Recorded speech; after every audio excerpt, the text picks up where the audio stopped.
Now, do you perform? Well, I do get up and like say some stuff and whatever, and kind of again, so I usually open the show and do something. But no song or dance. No song or dance. Yeah. Nope. This is a microcosm of the change that's occurring across the planet. I mean, do you see things getting better in terms of people's acceptance? I think everything has to kind of get a little worse before it gets better. I wouldn't say better because as a whole, but I would say everyone's more aware. Aware.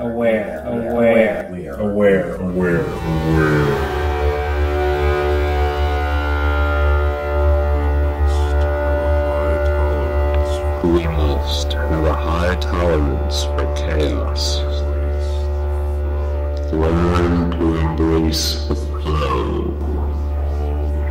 Forgive all that we can't forget. Regret nothing we can't let go. For despite what we have learned, infinitely more we do not know. So let us tune our frequencies until new vibrations grow. Let's pretend that it never ends. And now, it's time to start the show.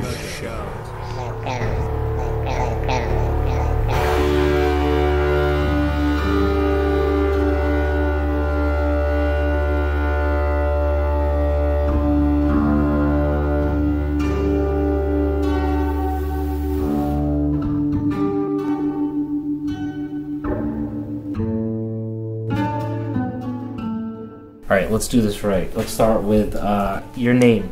Sure. So my name is Neal Bennington, and I do a lot in education, arts, and entertainment, and I'm the founder and creative director of Broadway Sings for Pride. And Broadway Sings for Pride is a non-for-profit organization, and what we do is we pair with celebrities, activists, Broadway personalities, and we put on these big concerts, mainly in June for Pride Month, and we donate the money to we're the LGBT organization. So we've had support, and we've worked with Bryan Cranston, Carol Channing, Angela Lansbury, Andy Cohen, just recently Kristen Chenoweth, Susie Orman. So, you know, we try to reach out to all facets, and we've worked also with a few Olympians too. And you know, one of the things that I'm conscious of is trying to pull talent from wherever we can and really show people that, you know, no matter who you are, you have a voice. And you know, it's important to showcase people that really want to help out not just the LGBT community, but you know, all different communities. So it's been a really nice and wonderful journey. How long have you been doing that for? This will be in June our 8th year. Oh my goodness. Yeah, so it started because Tyler Clementi, who was a student at Rutgers, had unfortunately killed himself off at the George Washington Bridge because he had a roommate at the time that had, unbeknownst to him, he was doing things with the webcam, and unbeknownst to him, his roommate was letting other people know in the you know, the Twitter sphere and I remember that social media. Yes. And you know, because of that, obviously at the time he wasn't out, and it was something that obviously very deeply affected him, and he killed himself. And it really touched a nerve in me, especially being an educator, about students and what we can do. We'll just state for the record that we are both getting over colds, and so that's what this podcast is going to be. I'll try and delete as much of those spikes as possible. Yeah, I'm trying to at least cut it so at least there's like as awkward. You're right, probably just, yeah, where you can't even tell. Yeah.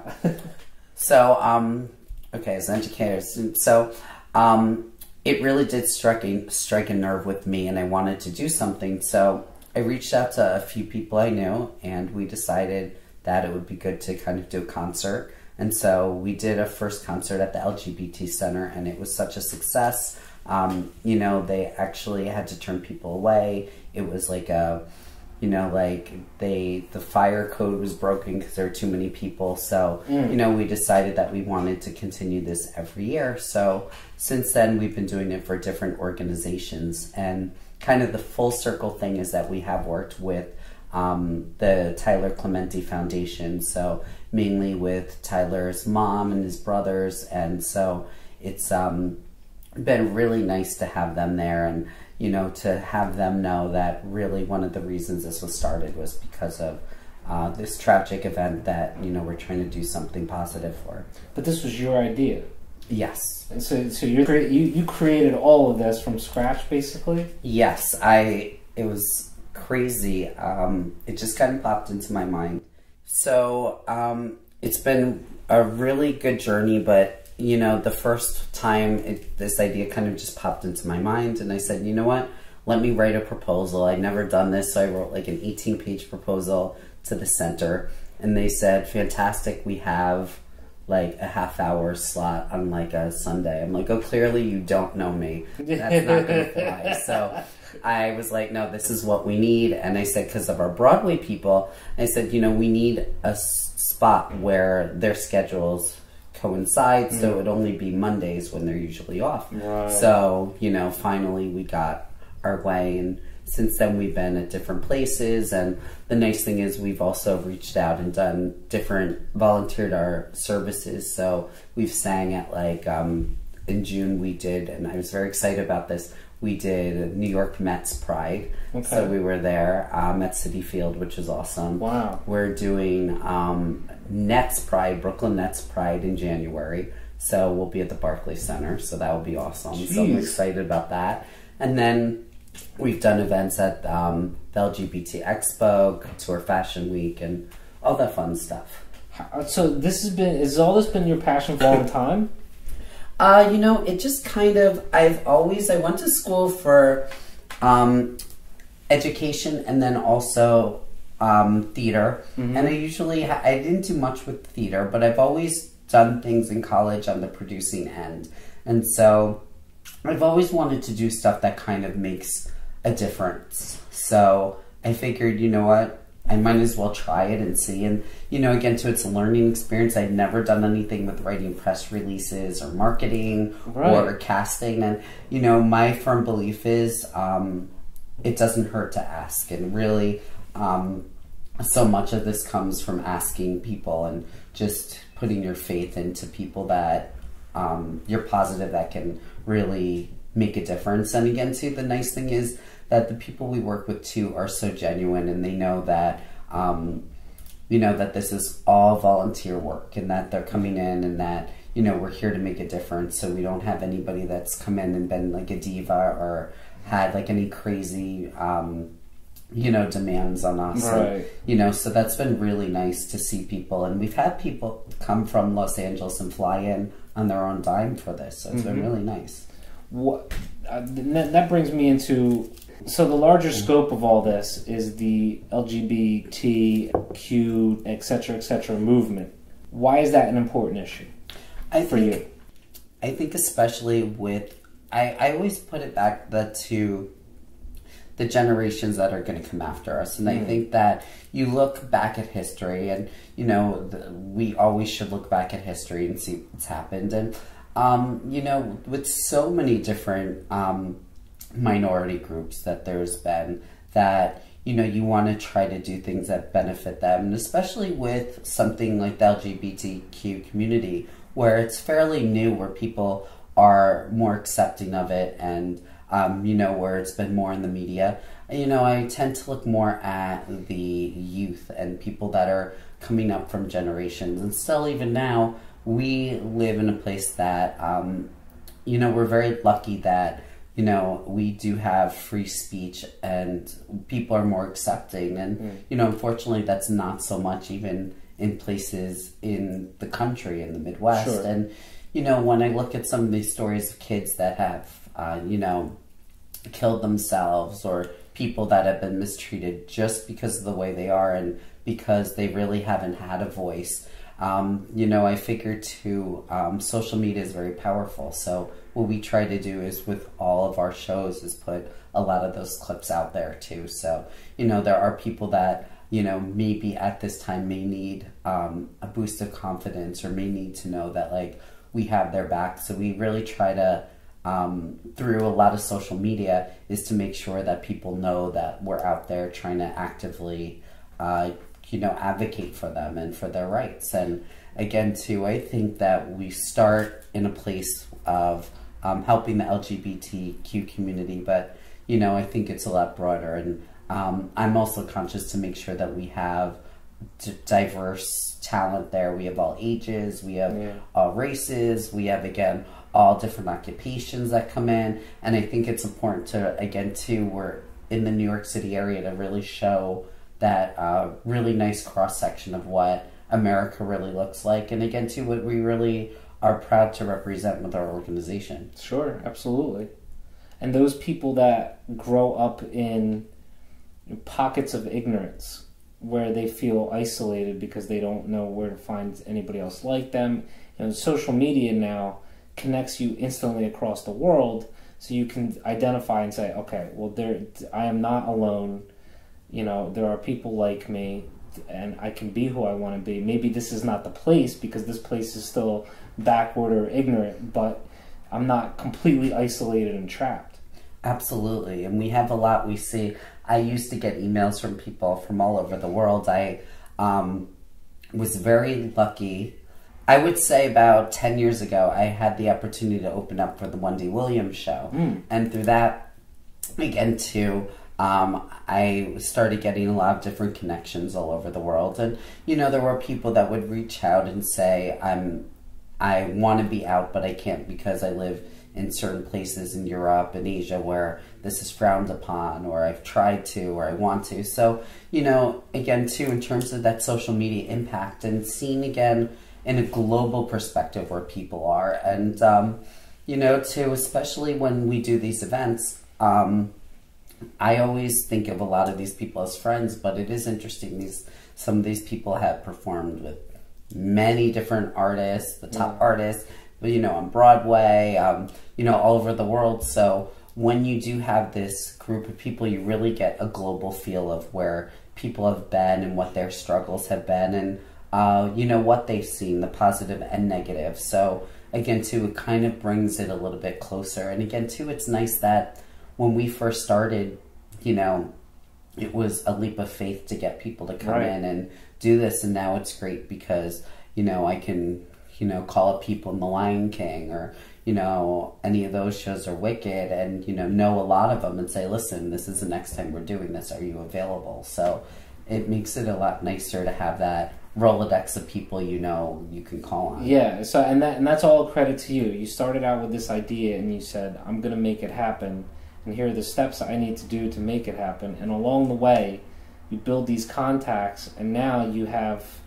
a little tribe that you can call upon for future projects or whatever it is. Absolutely. And it's weird because even now it seems very strange that kind of this is all happening, because when you come up with an idea you're passionate about and it's in your mind, it's a little different when you execute it. And looking back, I always really give so much credit to those talent that have come in, and especially very early on, that really we had no clue what we were doing, and we were like, okay, we still don't know what we're doing. But yeah, right. That's part of the fun. Right. It's part of the fun, and now it's on a bigger scale. And I think now doing this so much that you do feel confident to be a little more creative and do different things. And going forward, one of the things that we're doing, approaching our 10th year, is, we do want to, one of the things I've said in the past is want to try to go into schools more. We want to try to live stream some of our events a little bit more, where it's been kind of not as advertised. And, we want to do things again, too, that really help the community and kind of also do it in a bigger way. And again, too, I think our goal at the end of the day is to get people who are really passionate about performing arts especially, but again, sports, and then, of course, the LGBTQ community to kind of come together and realize also that I think it's important to me that if I could do this with no training and really had no clue, right. Anybody really can go out there and do this and take a proactive approach. And I think that just doesn't just go for anything like this, but, you know, whatever you have a passion for, you know, there's always ways. I'm a firm believer, if there's a will, there's a way. So I think that, you know, if there's something that you want to do proactively to change, as cliche as it sounds, you know, especially in New York, where we do have so many resources. Yeah, exactly. It's really easy to go out and do it. And again, too, I never like pitch things to celebrities or agents. And now, you know, I'd say even now that's what I do a lot of times. Like I'll be asked to help with other events. And so, you know, I'll get an email or, you know, get on the phone with an agent. And, you know, and now again, too, with knowing people, I can say, this person, if they're around, would be perfect for that. Or I know they sing and act, so they would be great. Or this person has a passion for, you know, going into doing different things that is not necessarily theater. So it's good that I can kind of pull from all directions. And, you know, I think it's important, like I said, in New York, that we do have these resources that do make it easier to reach out to celebrities and to get people, I think at the end of the day, celebrities and activists involved. How do you balance, I mean, how do you find time to do all this? I mean, I'm sure you get asked that. I mean, obviously you have a passion for it, and so that must make it easier because it's work, but it's not the same as work that you have to do. This is work that you enjoy. But you said you're also teaching. Yes. So absolutely. So I never sleep. It's probably a bad thing. Okay. It's probably a bad thing. Something. There's got to be something that gives, right? You know, it's a balance, and usually, you know, when I'm teaching, I'll get home, I'll take a nap for like a good 3-4 hours. That's my idea. And the nap, sir. See, there you go. And then I'll start on, you know, what I need to. So whether it be contacting agents, whether it be contacting talent, looking at programs, casting, anything like that. And then, you know, you go to bed when you can and then start it all over again. So you'll come home from teaching, take your 3 or 4 hour nap, then get up, and then you're doing your second shift, basically. Absolutely. About when does that usually end? You know, it depends how, once it starts getting closer to the show, I try to get a little more sleep, but usually like 3 in the morning, 4. And then you're up, what, a couple hours later to go to work? Yeah, like 6-ish. That's amazing. Yeah, and I just trek there. You know, again, too, I think teaching, again, is one of those things like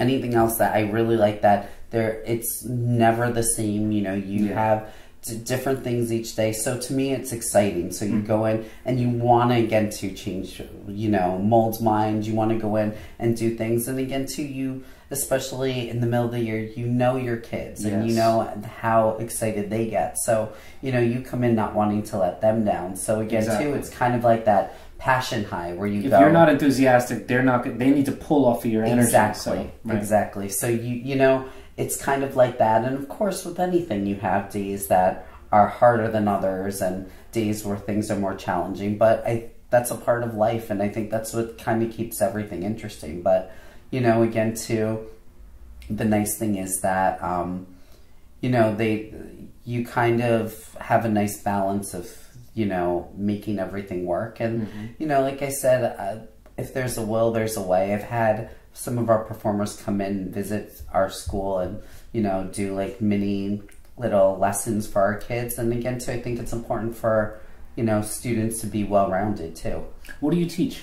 Right now, I'm actually looking, but for the past 5 years, I taught 5th grade at a therapeutic school, which was amazing because, you know, I'd never been in a therapeutic school before, and just the small population, the resources you have, again, to therapists. Explain to the listeners what the difference between that type of school and a regular public school is. Sure, absolutely. So all of our students that come here are there because of either social anxiety or behavior that was deemed ineffective in a public school. So we have, I would say the number one thing is anxiety. We had kids that, you know, the school was too big for them, or they were just afraid to come to school. We've had behavior issues where, you know, kids, again, too, weren't acting appropriately in school. And, you know, with everything, there's a rhyme and a reason. And especially when children are younger, middle school, upper elementary school, a lot of times, students don't realize that why they're acting out. Right. And so one of the things that we've done is, therapists, and the nice thing with therapists is that each week they meet individually with them. They have group therapy with their peers. Right. And then outside of school, their families will meet with the therapist and the student. So it's a very well-rounded program. And again, too, the level of communication is fantastic, because you may get in the morning and someone may say, Tim didn't sleep at night. I just found out from his mom. It's going to be a really hard day. And so, going in a lot more information than just trying to second guess. And again, too, because the kids are using all these tools that they learn in therapy and in our classrooms, that they really use that and they start to apply it to themselves. And you see, it's amazing to see all those light bulbs go off and them kind of self-reflecting and realizing, really,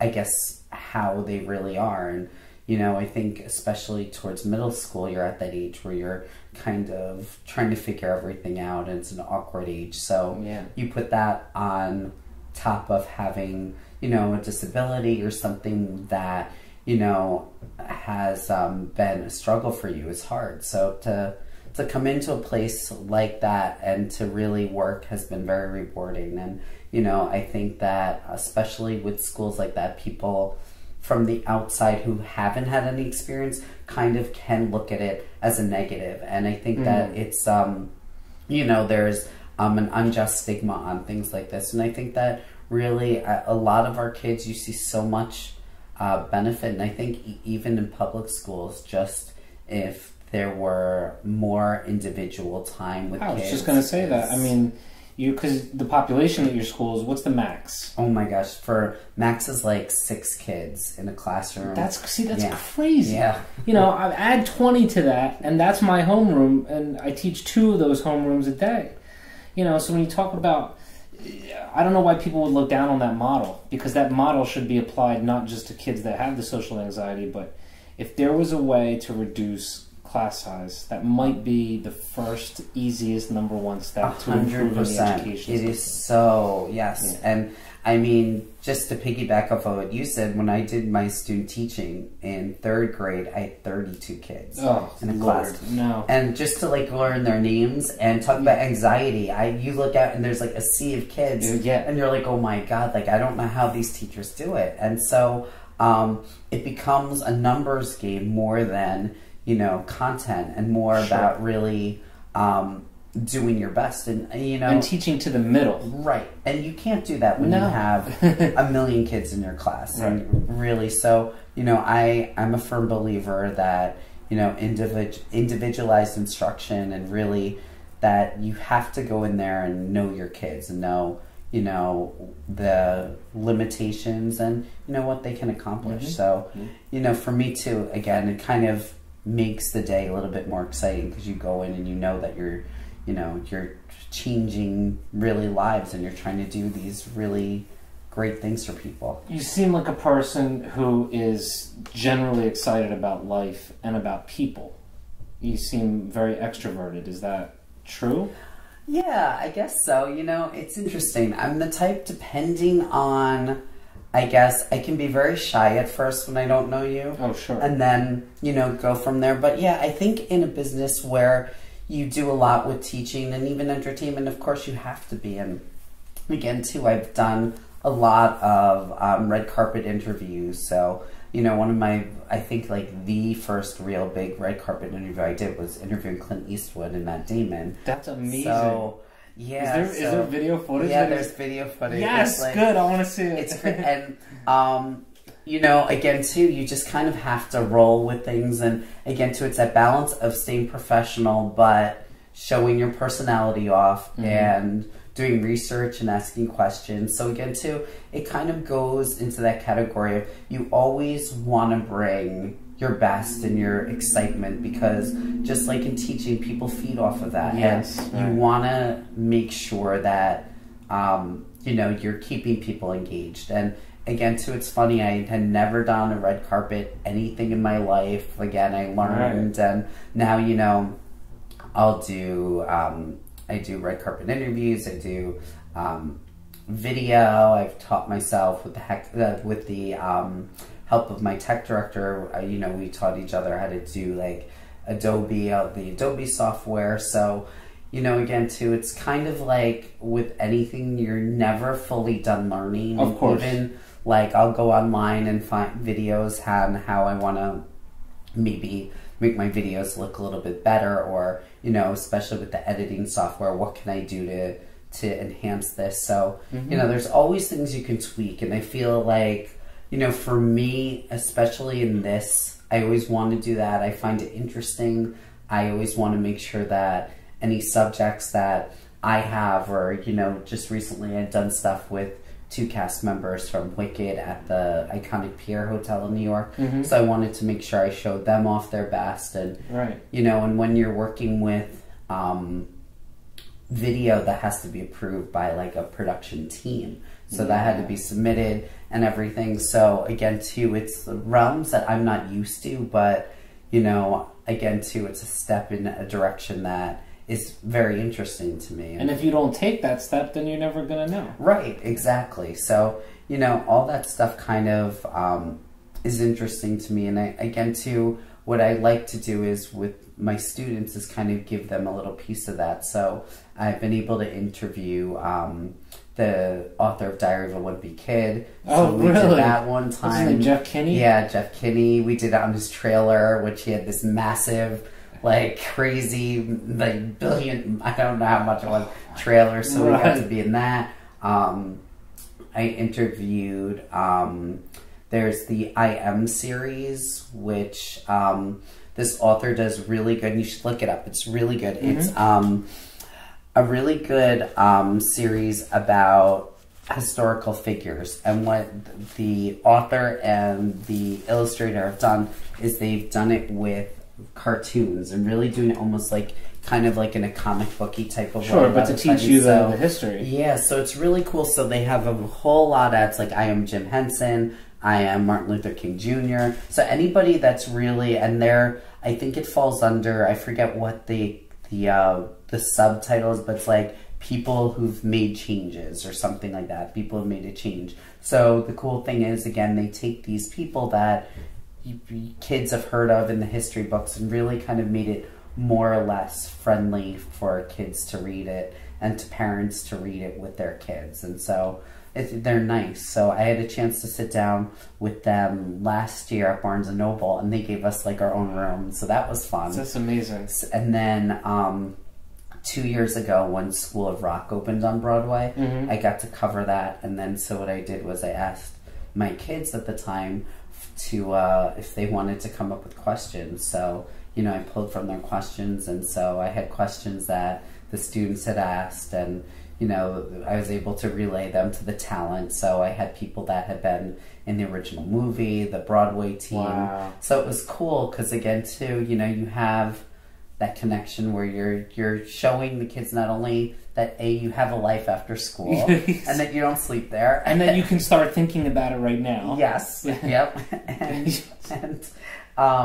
And B, you know, that what I do after school is something that, you know, they might be interested in. And, you know, especially a lot of our kids are very attuned to the arts. I wanted to make sure that, like, I could say, listen, like, this is something that you may want to do or something you may find interesting, and, you know, and to come in and have questions. And then a few years ago, the coolest one was when NBC used to do all like the live musicals on TV. Oh, wow. So they did The Wiz. And so I don't know how I got invited to go to do that. And it was like, I'd never again done like a big like corporate broadcasting type of thing.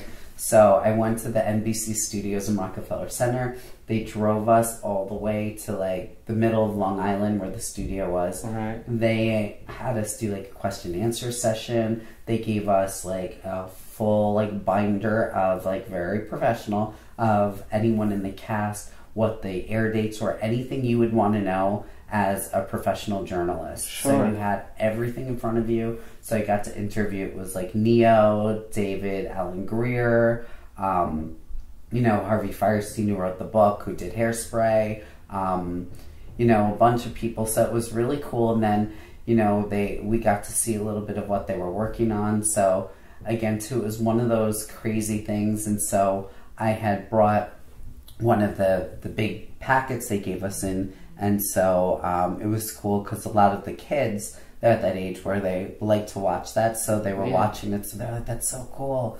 Like you got to like be there while like and see like how they do all the behind the scenes stuff. So again, too, it was like that really nice excitement from the kids. And again, too, it's nice to share something and let them know again, too, that, you know, they might in the future have an opportunity to give back in a way that potentially will help other people. Exactly. And that's the subtext of all of it, is helping other people, serving in some way, shape, or form. Did you teach, are you teaching right now? I am actually looking for a job right now. So anyone out there.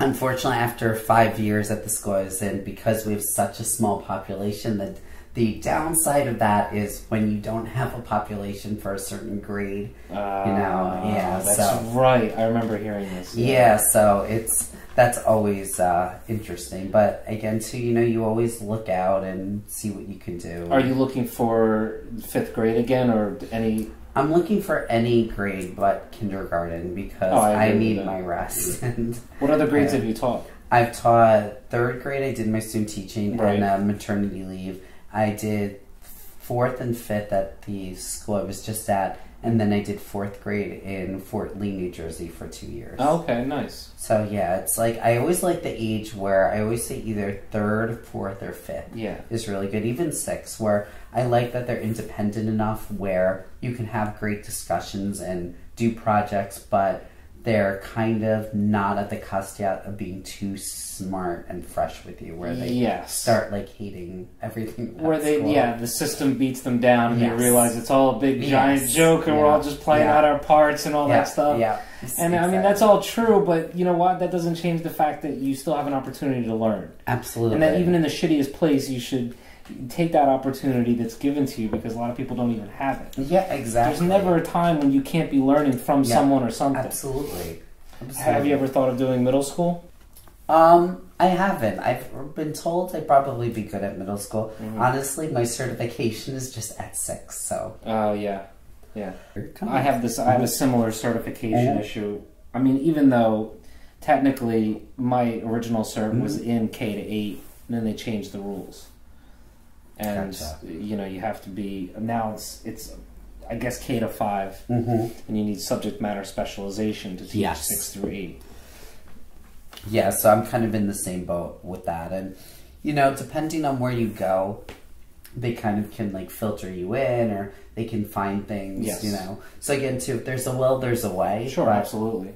You know, it really depends. But, you know, I always said that, like, definitely the past 5 years were such an eye-opening experience because, you know, you deal with anyone and every type of parent, every type of student, and it really is something that when you go into a public school or another private school, it really does prepare you for, you know, what to expect. And, and probably there's very few places that will give you that learning curve that you're going to get. Yeah. So. Well, that's what I say about that type of school that you're talking about.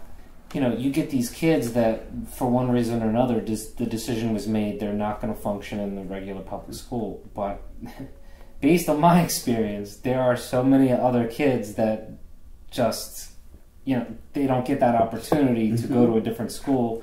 They need those same resources, but, you know, you can't send everybody. Yeah. And sadly, you can't. And absolutely, and, you know, I always say, too, not even with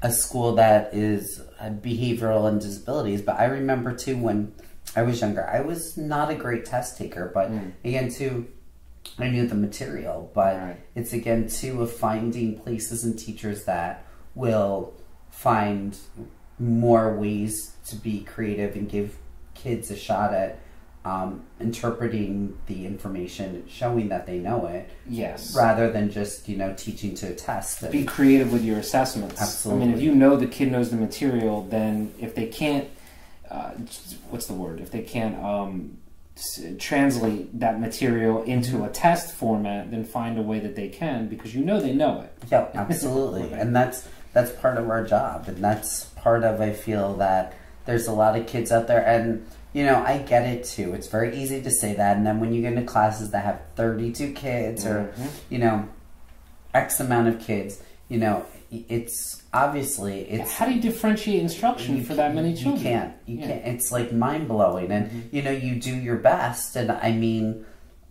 a lot of times your best is the best that they can do, but a lot of times, obviously, when you have smaller class size, when you have more teachers that can work with kids, when you know your kids better, obviously the outcomes are a lot different and, more successful. Sure.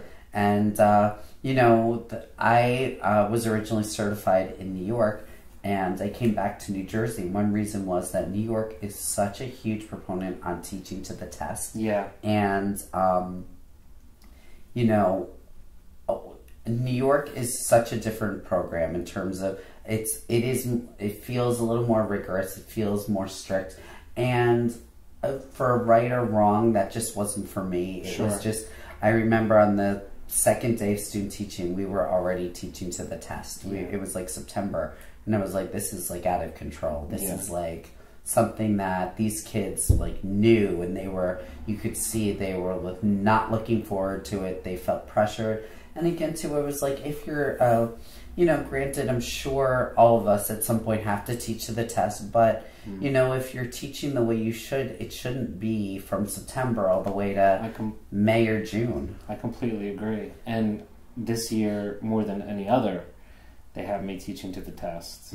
I guess because the scores for that, this class that came in, their scores were not great. So they found this software called PreviLearn, and it's essentially park tests. But they're actually really good. Like, if you buy into it, let's just say you buy into the whole testing thing, right, and preparing for it.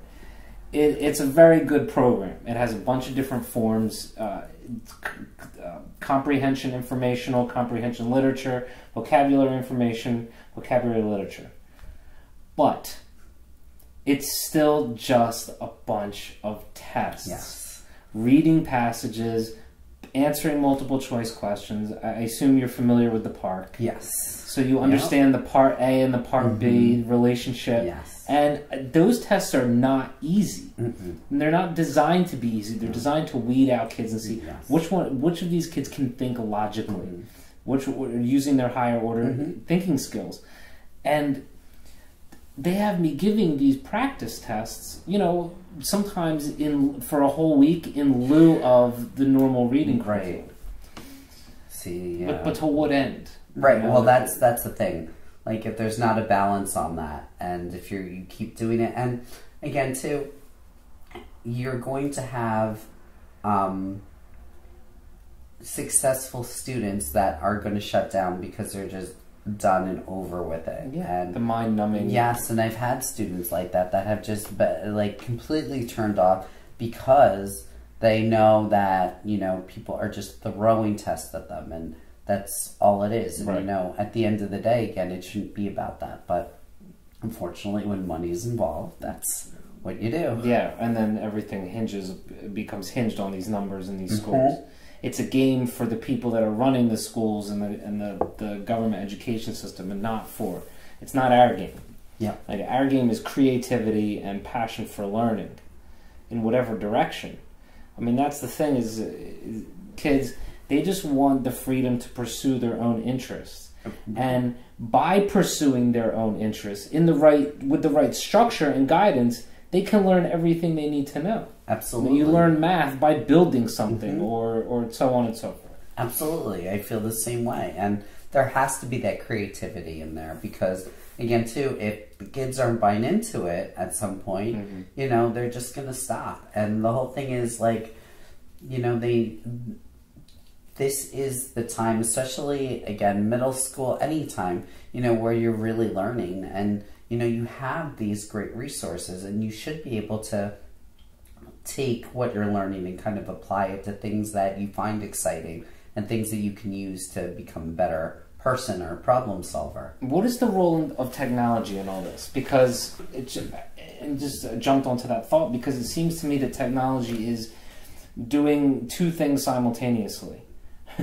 It's making people more ignorant, and yet it's giving people more access to information that could make them more educated.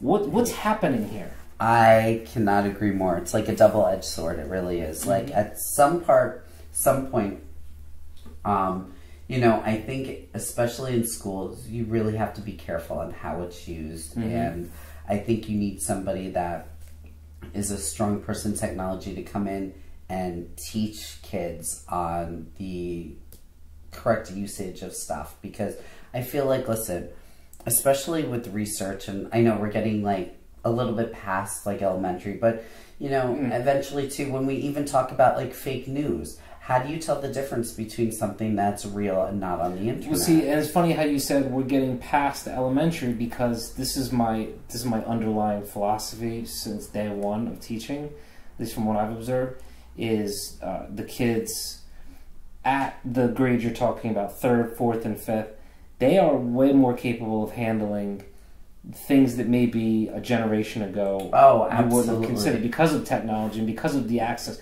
Now it's like they're exposed to things, and you need somebody there to put the proper context around it, because they're not shielded from that information anymore. Even software and everything. I mean, it's just amazing. I remember when we went to school, it was about like we had a typing class and had to like maneuver Microsoft Word and PowerPoint. Like these kids come in and like day one, they're like, "Oh yeah, we did that." Stuff. I was doing that before I learned how to use the potty. Right, and I'm like, great. I'm like, well, there goes my curriculum for the year. Like, you know, like so. Again, too, it's them on how they access stuff and what they do with that. Again, looking at things, anything from, especially obviously social media, to things like fake news. And when you're researching, what is a credible news source? What is something that you know is real, and how do you cite that? How do you take a statement and determine whether it's fact, or not even opinion, but false fact? Right. Yep. Because that's what I try to explain to my kids. All these books they teach fact and opinion, and they all think a fact is a statement that's true. No, a fact is a statement that can be true or false, and that's the whole premise of false news. Yeah, you're absolutely right. It's disguising an opinion. Yes. Yeah, it's so true, and especially on the internet where so much of that is prevalent there, it's like, you know, that really needs to be part of it. And then too, I feel that I was just talking to someone the other day about handwriting, and we were talking about the difference between people that went to like old school Catholic school versus now, and they were talking about how nice and their penmanship is, and how you know, obviously cursive, but they were like, it's so much more legible than like kids now, because they don't write, like, and it's true. And I mean, when they do, it's minimal, and I get it, because, you know, as a teacher, I will be honest, it's easier to correct stuff and to go over papers when it's typed. But, you know, I think there's definitely a time and a place, and I think that I think all of us at some point rely heavily, like way too much, on technology. And I think that we're seeing that with kids coming up, and especially studies have shown about kids and social media, and how many of them just feel horrible about themselves because of what they read, and again too, not being able to filter out fact from fiction, and reading things that people post online. So I think that, and I know it was interesting, I know there was some place, Bill Gates and someone else have very limited access to their kids on the internet and what they look at. And so it's really interesting to see that. Like, I feel that when technology started, it was a great tool, and we used it that way. And then, of course, the more generations you go, the less it becomes about the tool, and more just about,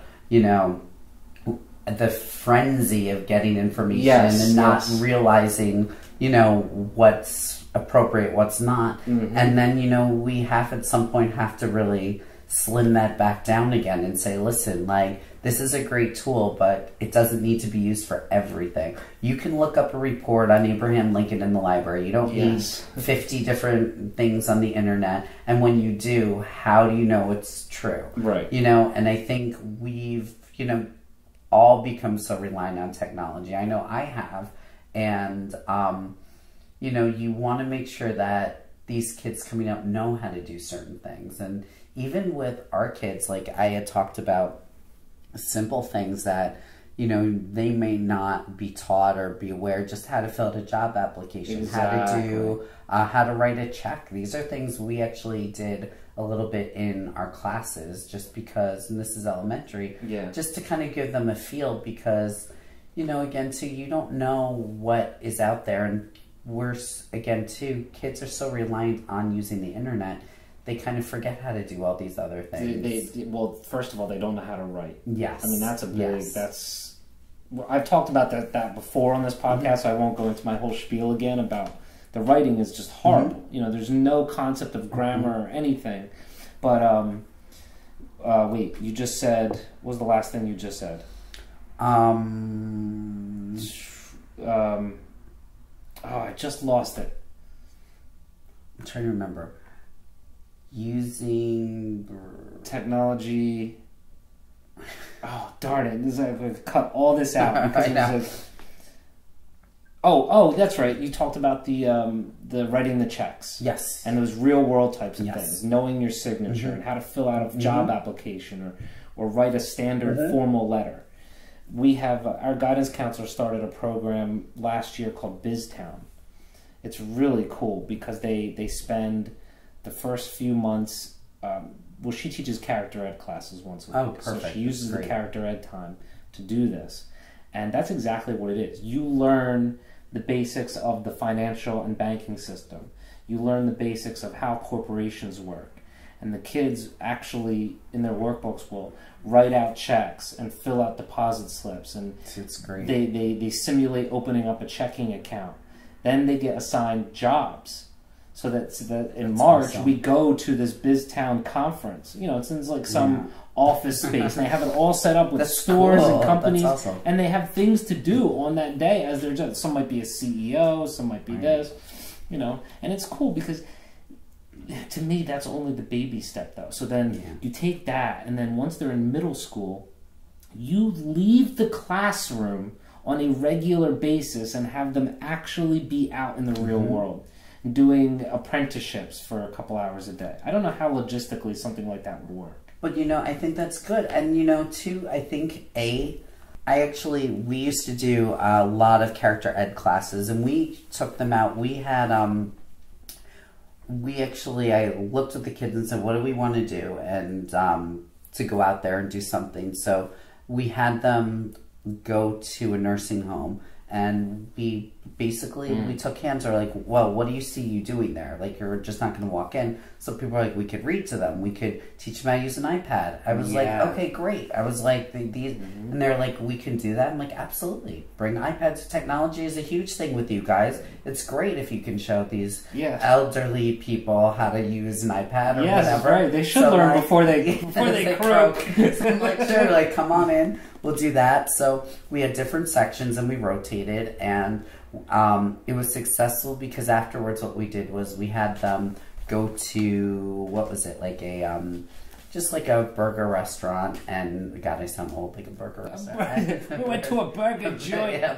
Old burger joint. Got ourselves a malt. And we had them figure out, well, beforehand, how much money they needed, and we had money for them and how to order. So one of the things, again, too, we talked about is, and we did like a mock trial of this at the school, but how do you order? Because again, some of our kids are very anxious. So how do you look at someone? How do you tell them, may have a Diet Coke? How do you hold out your hand for money? Things, again, too, that a lot of us take for granted, but again, too, in this day and age, may not have been taught. They may not have stuck with them. And so real life things like that, I think, are very important to bring it out. They might be the most important. Like, I always believe that the character education trumps academic learning education.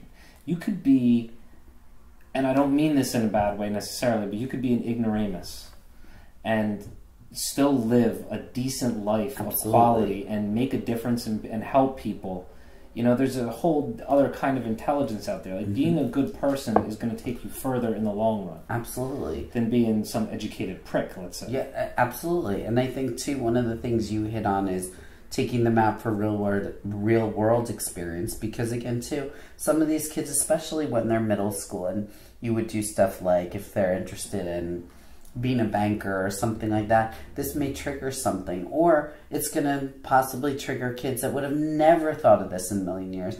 And when they get up to college or whatever, and they can say, well, I never thought I want to be in the medical field, but when we went on that class trip, right, I really liked that. Or, you know, and these are things that as educators, as, you know, people of the world, you want to expose people to different things. And like I said, even with the stuff I do, sometimes it sticks, sometimes it doesn't. But, you know, that's good, because not everybody's going to be interested in being in the medical field or interviewing or whatever. But you want to give these kids as much opportunity to see what other people do and, you know, and get them excited and know that, again, too, there's a rhyme and reason for why we're learning the stuff we do. And, you know, and that's most important. Yes, and no matter what, and that's, I try to kind of instill with our kids is, you know, telling them to, especially like with math, what do you use math for? And, you know, if you think of the zillions of things in a day you use math for, it's incredible. And there's things that they have never thought of before, or,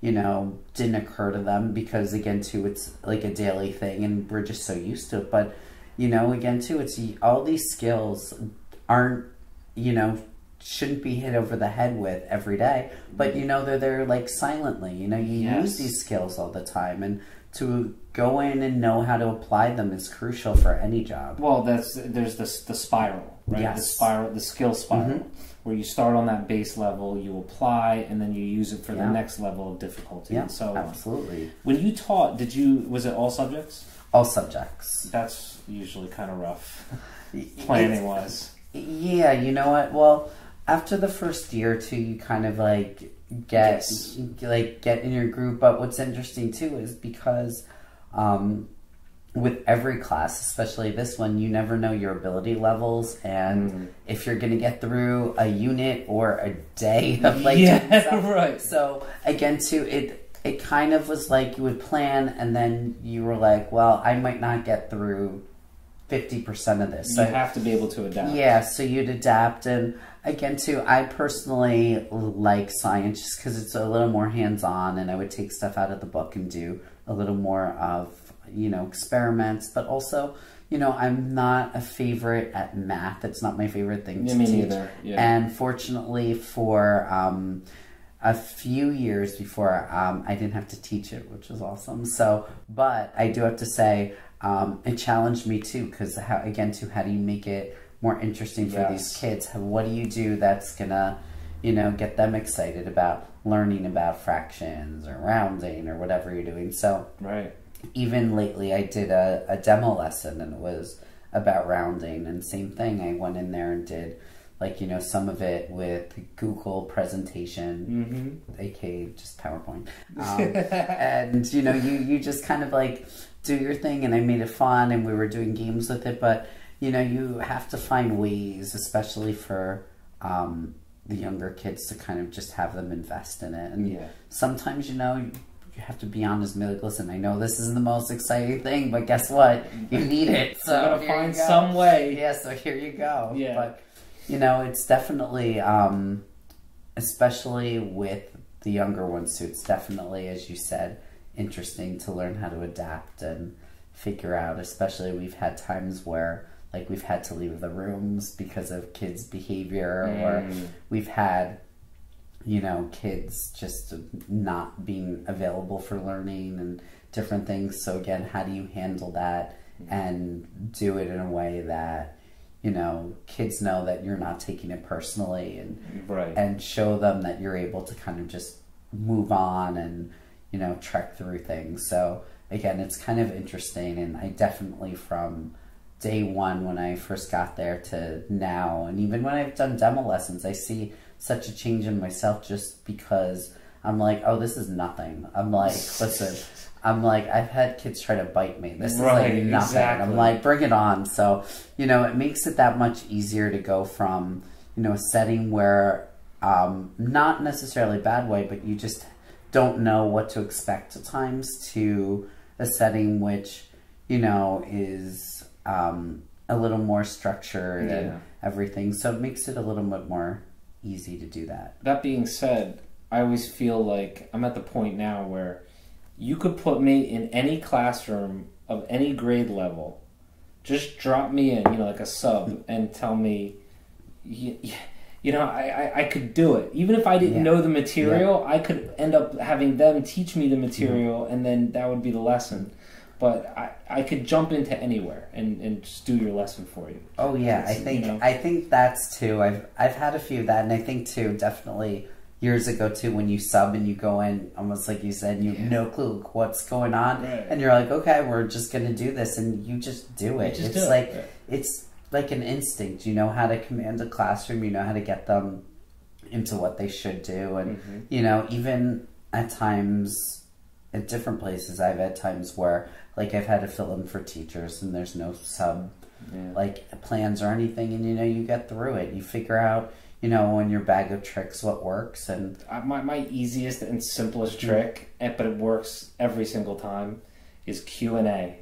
Yep. It's real simple. Yeah, just ask questions. Yeah. And if sometimes you get a class that they don't know what to, they're like, "Wait, what? Any question? I don't want to know anything." You know. But then once it gets started, once the ball's rolling, then you're fine. Good. Yep. Yeah, exactly. That's the easiest. Yeah, no, it's so true. So, you know, I used to like subbing too because of that. But then, like, a few times I'd have kindergarten, and again, too, I go home, and honestly, I was like, man, I have so much respect for kindergarten teachers. Yeah. Because I'm like, I don't know how they do that all day long. Like, I was exhausted. It is. It's tiring. Like, and I felt like I was there for, like, in the first 5 minutes, I'm like, oh my God, is it 3 yet? I'm like, this is like...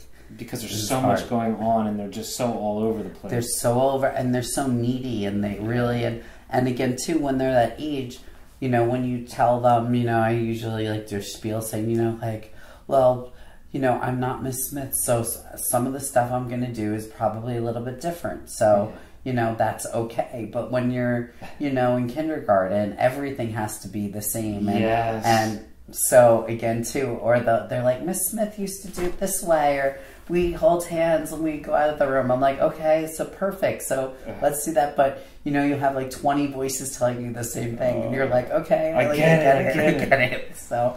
But they are, I have to say, having a niece who isn't quite there yet, but will be there. You know, it is a very cute age that they're at, but it's just very demanding, and they're very needy. And, you know, again, too, everything, too, is like a drama, like stupid things. Like, you know, like, he says I'm not my friend, or I can't have the book. I'm like... So I don't have the patience for any of that anymore. I did first grade, you know, and that wasn't as bad, obviously. I had them usually whipped into shape by October. But, all that petty stuff, and you realize, oh my God, like, these are adults. Like, this is just adult. You know, when I taught those little ones, I began to understand adult behavior way more. Yeah, oh, completely. Because it doesn't really change. No. Those dramas are the same dramas. It's just heightened. It's very interesting. He took my book. He took my wife. Right, exactly. No, it's so true. So it's kind of like that. I definitely... was definitely something that was not my favorite to do, but I definitely did it. But, you know, I've done everything. I'm sure you have, like, music, Spanish, like, whatever they had, I was like, said, you know what, again, to them, like, just do it. Like, go to. And, you know, it's how you learn. But I feel definitely education is one of those fields that is so interesting because... You know, no day is ever the same. It's never going to be a dull day, you know, going in that, you know, you're somewhere in the pack, you're going to have to use your plan B someplace or your plan C or whatever, and, you know, roll with it. And, you know, and it's interesting from when you see kids from, you know, the beginning of the year, and you're like, oh my God. And then you see them at the end, and you're like, oh my God, they're amazing. There's a change, yeah. Change and everything. So, you know, it's rewarding. You get that instant feedback. Oh, definitely. Like, I think it's great. And, you know, I think that it's always good when you see those students who come back, or again, too, at the end of the year, that you see just what a change they have in them. And you can see it's such a, like, a driven change that they're... That's why it amazes me, though. I'm sorry. No. That's why it amazes me to know that... Because one of the things about teaching, too, is that you know your attention, your awareness is going to be on and spread out the entire time. I mean, okay, so you get little breaks here or there, but the level of intensity that you have to put into teaching a class, as opposed to some corporate job where you're sitting in a cubicle. Right. You know, you get your 45-minute lunch or whatever, but even when you're supposed to be working, there's not somebody standing over your shoulder all the time. Yeah. You don't have to worry about the safety of 26 beings in the room. Yeah. You have to be constantly on. That's why it amazes me that, and this was the reason why Doug and Rachel were like, you should talk to Neal for the podcast, is because you do that, or you were doing that. You're in a little transition period. You were doing that, and then you're going out and spreading out more energy on these projects. Yeah, it's just, you know what, I think it's, again, too, when you're passionate about something, and it's just very, to me, too, it's kind of that weird thing where, again, too, I can't believe I'm doing this, because it's very strange to think that, like, okay, I'm going from job number one, and then I'm going out and interviewing these people that had billions of dollars, or I'm help casting for something that is going to help people out, or this. So, you know, for me, it's kind of a humbling experience where, you know, I think we're all kind of programmed a different way, and that's kind of my drive to do something that, you know, is very, I guess, related to the arts, and very driven and exciting to do something. And, you know, a little bit, definitely education teaching is fast paced, but to go into then something that's even heightened a lot more, especially when you do like red carpet events where, you know, you have maybe like, could have 30 seconds, you may have no time at all, and, you know, you have to get everything ready and do interviews. And even for the events I do, where, you know, you have one shot each year, or one shot that day to do it, and, you know, I have to make sure everything's organized. And I think, too, I've been trying to be a little bit better at delegating, but again, too, I think I know when it's appropriate, when it's not, and it seems that I usually take on the brunt of it. So, you know, I'll usually reach out and cast the shows and come up with some type of theme, and do the poster, or co-do the poster, and then do marketing and do the PR stuff. So, you know, a lot of it is like, especially like spring break is a good example. Like, a good chunk of my spring break is just writing agents to see who's around, writing celebrities, who's around in June, who would like to take part. So, you know, again, too, the reward, I think, is that when everything comes together and you see it, and then I get to sleep for like summer, like that's it, and go to karaoke. But, you know, that's kind of it. But, you know, it's always that kind of drive to wanting to do something. And for me, too, I think it's exciting. Like, I never knew much about the technical end of stuff. And so to kind of learn that as you go, and then to be in charge of, you know, having audio, you know, an audio engineer, and having 3 camera people, and having talent, is, to me, it's really cool to kind of just know that I guess I can do it. And then kind of, again, too, I always envision in my mind, like, what I want after. So I know that I have good cameras that I can pull from editing. I have good sound, and usually sound, too, I'll go back and I do all the audio myself. So I have each individual track, and then so I'll play with the tracks, and then I taught myself how to kind of do that. It's kind of cool, again, too. And again, it's very interesting to me to be like, oh, so that's how they do it. So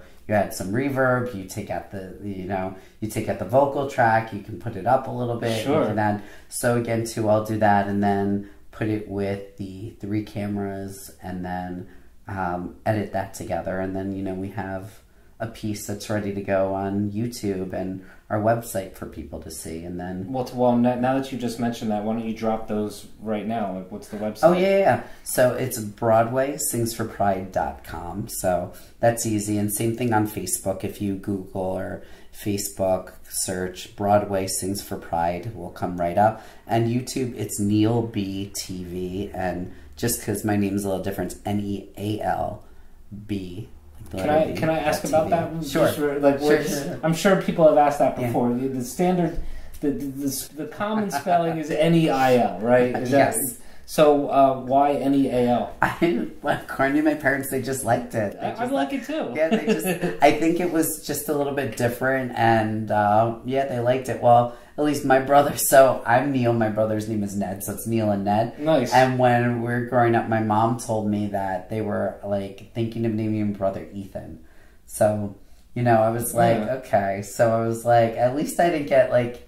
I could never imagine my brother as an Ethan, but they were like, you know, we like toyed with it for a little bit, but they're like, you were always like a Neal. They're like, for whatever reason, they were like, they were like, we always thought like with an A, and that was that. Your brother's younger? Yeah, younger. How much younger? He's 3 years younger, and he actually teaches special education. So teaching runs in the family. My dad was a history teacher.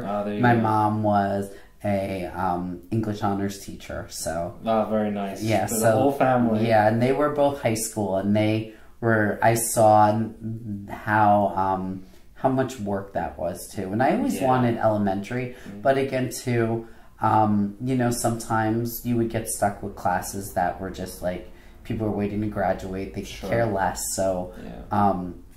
You know, again, too, I saw kind of the mindset of students growing up, but it'd be interesting. We've been on trips to like California, and my parents have seen students they've known about, like, you know, Mrs. Bennington, Mr. Bennington. So it's crazy, you know, to really see the impact and, you know, how, you know, really just the things that you do really do change people, and it could be very simple things. And my mom sometimes is like, I'm not sure I remember that girl, but like, it's so hard. I tell them that every year near the end. I say, look, you know, I will remember your face, but I will not remember the name. Don't take it personally, because there's too many. It's so true. It's so true. So that, and my mom's like, that was like 30 years ago or whatever. She's like, I had no clue. She's like, I remember the face. So it is really interesting that, you know, that it is a small world, and B, you have no clue like how you impact people and where that goes. No, but you do get once in a while you get reminded, like, oh, you know what, you were doing something all this time. It had an effect. Yes, absolutely. Do you keep in touch with any former students? I don't, only because they're like elementary school, but it was really funny that it was just before I started at the school. It's just that, and maybe a little earlier, whenever it was, and I had done the Wendy Williams show, and again, I had never seen the show. I pretended I did because they asked me. They're like, you know how this goes? I'm like, yeah, sure. So they brought me down, and they have like a teleprompter, and you read through stuff. I didn't realize A, it was live, and B, that it was like an air like then. So I was like, oh, this is why they're like so like into it. So it aired, whatever. So then I got a bunch of YouTube like messages, which I'd never got in my life, from old students that were like, yo, Mr. B, I saw you on TV. They're like, this is so cool. Yeah. And then some of them were like really funny and were like, this is what we're learning this year, and like everything. That's so amazing. it was really funny and everything, because I was like, okay, like I know, like, you know, again too, especially it's a little bit like a bigger thing now with technology, but you know, even like 7 years ago, it wasn't as big as it is now. Sure. And so I was just like, wow, I had no clue like they had access to this or whatever, but it was really cool because they were like, hey, like that's awesome. And so it was really funny. And then I was like, okay, thanks guys. Like, I have a nice life. Like, yeah. But no, it was really cute, and they were like really funny about it. And again too. I think they were just like very enamored by seeing like my face, not really knowing like, of course, like, and that I said my first name. That was like a big deal. They were like, oh, it's like his name's Neal. Like, so it was really funny. So it was really cute. But yeah, you know, like there's been a few parents I've kept in touch with, especially when I was in Fort Lee. I had a student whose mother was a really sad story. His mother was drug addicted. Mm-hmm. His dad didn't really see him, and he was raised by his grandmother. And so throughout the year, you know, they actually came to my family's house for Thanksgiving. We were very close, and the grandmother was so sweet and generous. Mm-hmm. So, you know, over the years, you know, every, like, yearly, I'll keep in touch, and, you know, she'll tell me how he's doing in Fort Lee, and, you know, how she's doing. So, yeah. You know, it's nice. And again, too, it's kind of, that was, like, my first big teaching job. So it was really cute, too, because, like, she'll tell me how, like, all the kids are doing. Yeah, and, like, yeah, you get to follow up. Yeah, right? So it's really nice. And that's, like, really, like, a nice moment again, too, to kind of see. And then it makes you feel so old at a point. Yes. I was talking to someone about that over the weekend. They were saying, like, how they have kids. They've been teaching for a while, and they're like, yo, you just feel old at some point. Yeah. You're like, when there's 90%, and that's not an exaggeration, are siblings. You know, at the beginning of the year, how many of your older brothers and sisters have I taught? All the hands go up. I'm like, okay, so you know what to expect, right? Like, I don't have to start from scratch. They're like, yes, we know. All right, then, let's hit the ground running. Right, exactly. That's so funny. Yeah. Yeah, like, you really, once you start getting to, like, an age, but it's great to see, like, how people grow. And the nice thing is, at the school I was at, what they would do is every, in the springtime, the former 8th graders who are now freshmen would come back, and they would have, like, they call it, like, a bridge day, mm-hmm. where the 8th graders would have a chance to meet with the old 8th graders who are now freshmen, and then really, you know, talk a little bit about, again, to kind of release any anxiety that the future high schoolers may have. And it's a nightmare. You know, yeah, right. So it's really cute, but then it's nice because you get to see those kids who come back, and, you know, really that you've been like, oh my God, like, it's crazy, like, you can't believe how tall you are, and right. like how they're doing. So again, too, it's nice. And then I always think it's nice because then the kids that you have now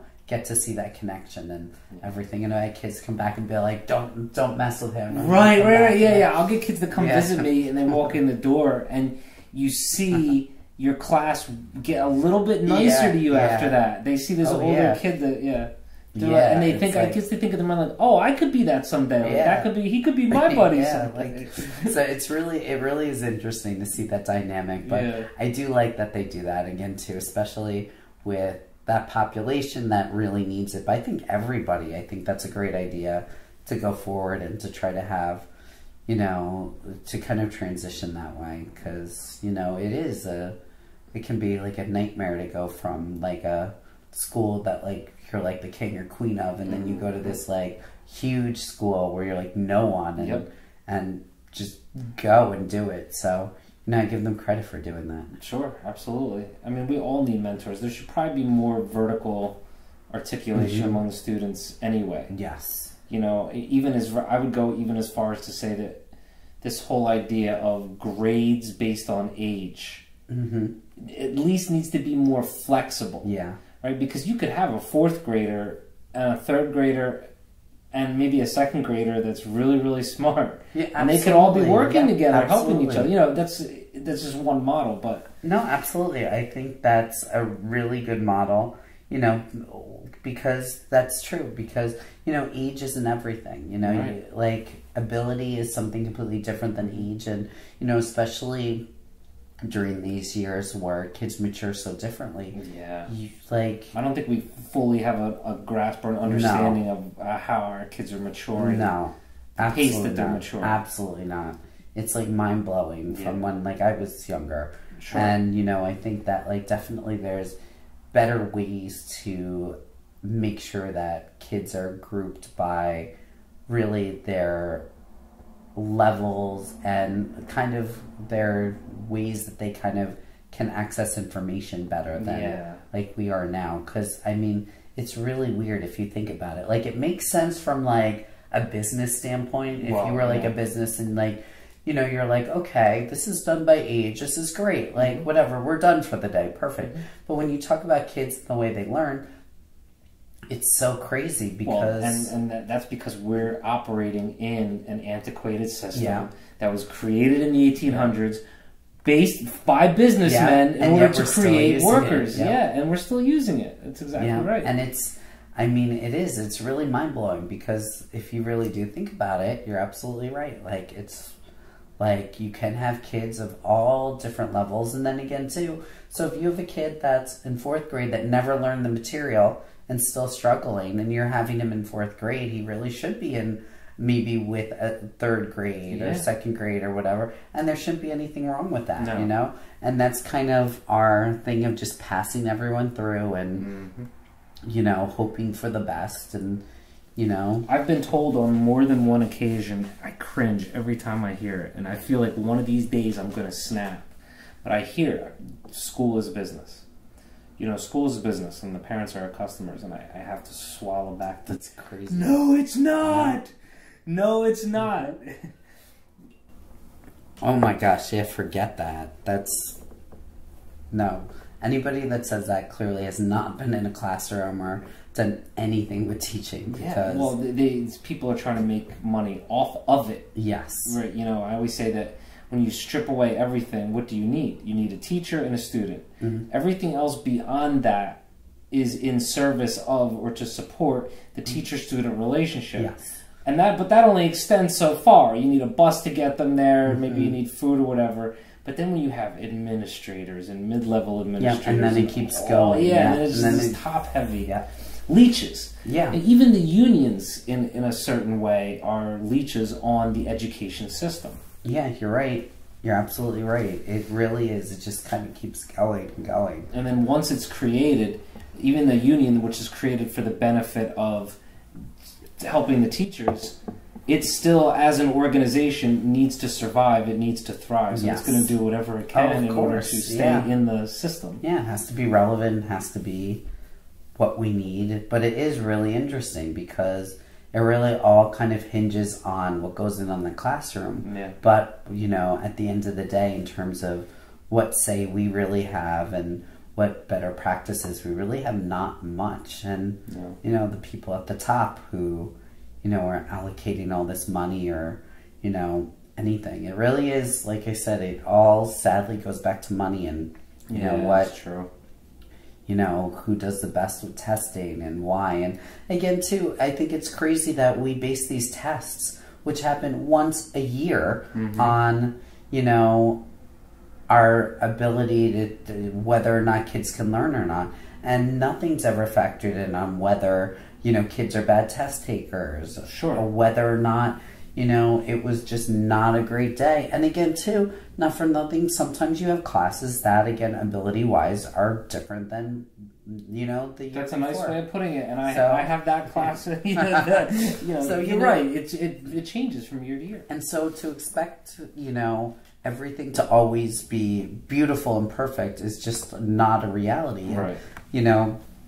schools and government have to look at that, and you know, tests should not be the be all that they're making it. And you know, again, definitely tests are helpful, and you know, any data can be helpful, but that shouldn't be what we're basing things on to a point where, again, too, it is like ridiculous. Like, you know, like, we're making us spend our teaching time analyzing all this data. You know what? Hire somebody to analyze the data for me so that I can spend my resources and energy actually doing teaching, designing lessons. Yeah, something that actually like matters in a classroom. Yeah, absolutely. And I think that's kind of where, like, right now the system is like everything kind of like whispers to the test. What, even if you're not, it still is in that direction. Wow, that's a great way to put it. You're absolutely right. Like, it stinks because, again, too, at the end of the day, if I were an administrator and I know that I needed X amount of money or money was going to be thrown at me if my testing was amazing, of course I do that. And again, too, and if I wanted my job. And then, of course, you have people on top of them. and then you have, you know, then you have the district. So, you know, it's this pyramid of just ridiculousness based on money and based on tests that may or may not be the most accurate thing to assess students. And again, too, especially again with maturity, some of these questions, these high level questions, like forget it. And I think too that, as you pointed out, there's different types of people and intelligence in the world, and some of these kids may not be able to pick up a, you know, computer or pen and paper and solve what's on there, but if you give them the same real life situation, or they're out in the world, they may be able to do it in a second, and even better. Right. So you know, to have all this craziness, I think that eventually either we're just going to be in the same rut and keep going, or, you know, hopefully years from now, someone will come along and realize that there needs to be better assessment. And I think, like, we had done, like, the middle states, and I think that's great when you actually have someone, and we needed it to be accredited every 7 years. So that's kind of like our state testing, where, you know, they look at everything. And I think for schools, that would be wonderful, because, again, too, you have peers coming in, and not only are you looking at, you know, data that you've gotten, but you're looking at instructional things. So how are the teachers in the room handling situations? How are the students reacting? What does the school look like? And I think, again, too, we forget about that, the physical attributes of a classroom. Right. And again, too, what teachers do that aren't on the test. And again, too, you know, you could have a great lesson and, you know, be doing great stuff, and it might not be reflected. See, I think that's the issue for the people that are controlling the system, is there's no way for them to quantify. Right. You know, how do you quantify a good teacher? How do you quantify a class that's engaged in learning when, like you said, that kind of thing is so fluid, it changes literally from day to day. Yeah.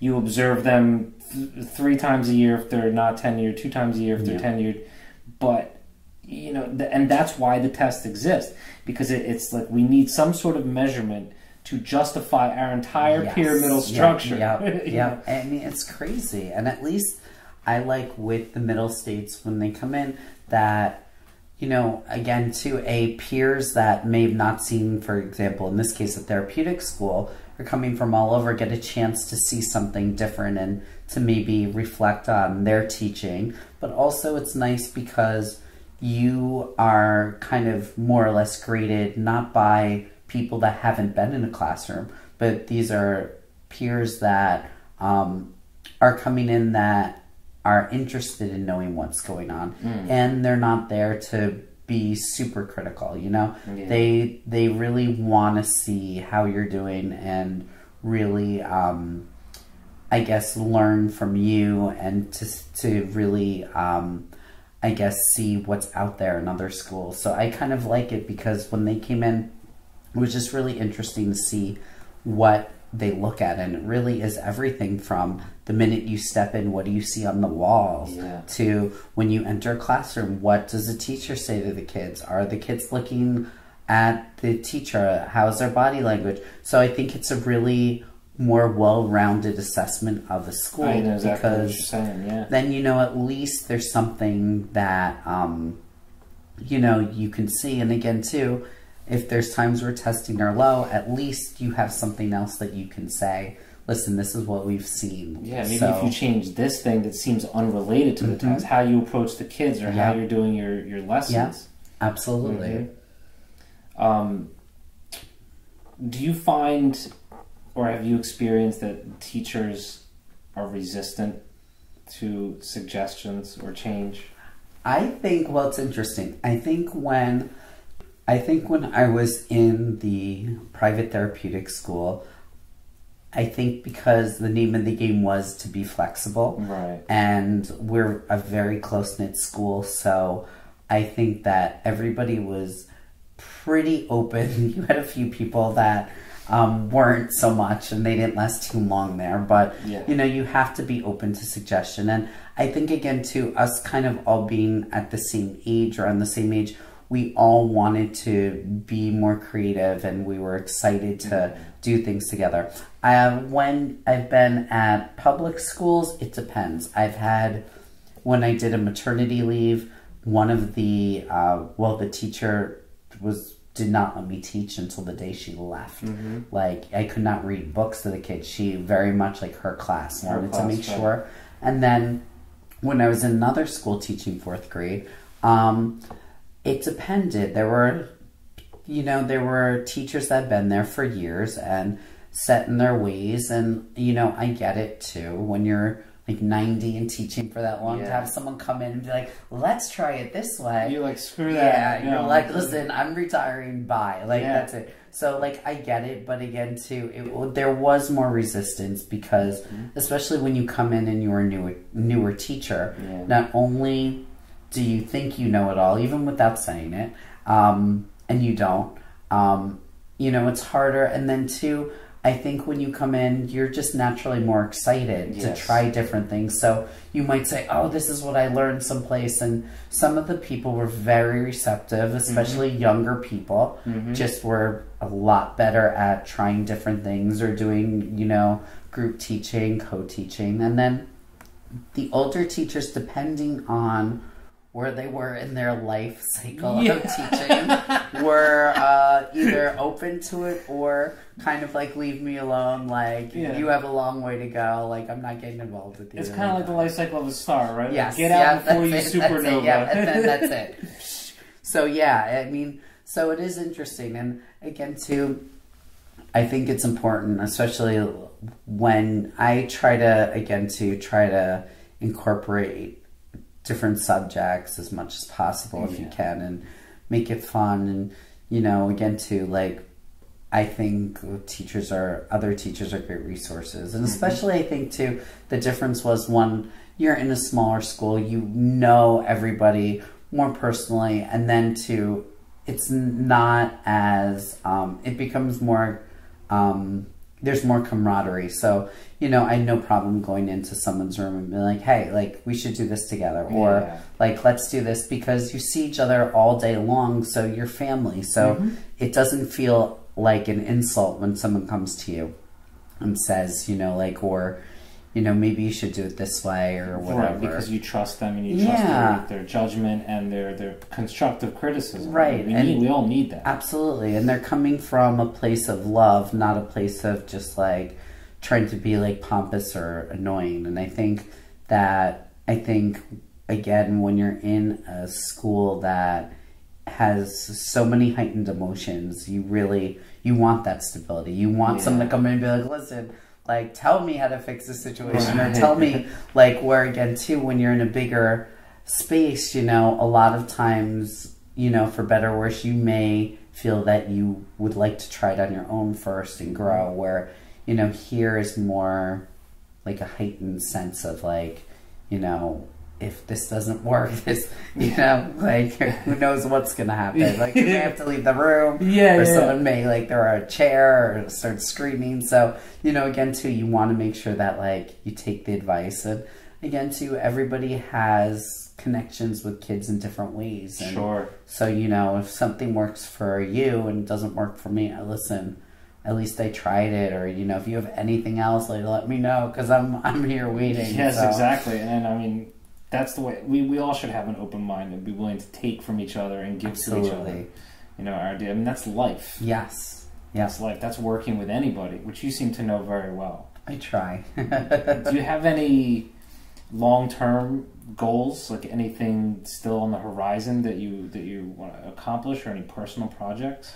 I think the biggest thing for us is our 10-year anniversary is coming up in 2 years. Oh, that's right. And I never thought, again, not that we wouldn't last 10 years, it just became something each year we're like, sure, we'll do it again. It's amazing. And then, here we are. And so I'm working on doing something a little bit different in terms of the narrative of how the evening works, and trying to get some of our celebrity friends and activists back and make it a really nice thing.